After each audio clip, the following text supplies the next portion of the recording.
What's the dumbest idea you had that actually worked? When I was 22, fresh out of college with a useless psychology degree and $47,000 in debt, I had the brilliant idea to become a professional mourner. Yes, you read that right.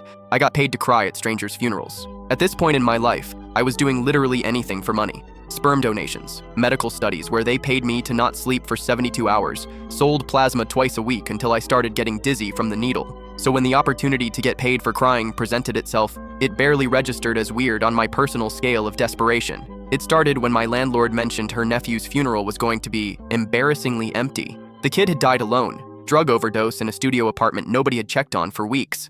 "I'll go," I offered, mostly because she'd been letting me slide on rent for 2 months. "You didn't even know him," she said, staring at me like I'd finally gone insane. I was always good at crying. Might as well make money off it. She handed me $40 cash. "Wear black, sit in the back, and for God's sake, don't overdo it." The funeral was exactly as depressing as advertised.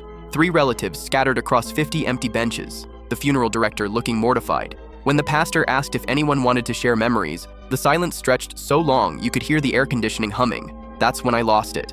I stood up, walked to the front, and delivered the most heartfelt eulogy about Danny, a person I'd never met. I talked about how addiction was a disease, not a moral failure. How everyone deserved dignity in death, regardless of their struggles. How we were all here because his life had meaning. By the time I finished, half the room was sobbing. His aunt pressed another 20 into my hand in the parking lot. "Thank you for giving him dignity," she whispered. "He would have liked what you said about second chances." Driving home in my beat-up Civic, I realized I'd stumbled onto something unexpectedly meaningful. I posted on Craigslist under Creative Services. Professional mourner available for funerals, $100 per service, discretion and dignity guaranteed. The responses flooded in, each more heartbreaking than the last. A widower whose children lived overseas and couldn't make it back.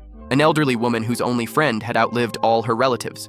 A young mother whose stillborn daughter's funeral would be attended by just her and her devastated husband. Each story broke my heart a little more, but also gave me purpose. I became a grief chameleon. Gentle tears for peaceful passings, dramatic sobbing for sudden tragedies. I memorized universal phrases that could apply to anyone. They had such a generous spirit. The world is dimmer without their light. They touched more lives than they knew. Within 6 months, I was booked solid, sometimes doing 3 funerals a week. I raised my rates to $200, then $250. Word travels surprisingly fast in grief circles. The strangest part? I genuinely cared about every person I mourned. Reading their obituaries, learning their stories from grateful families, it changed me completely. I'd accidentally stumbled into the most meaningful work possible. Sometimes the dumbest ideas are just solutions nobody thought to try.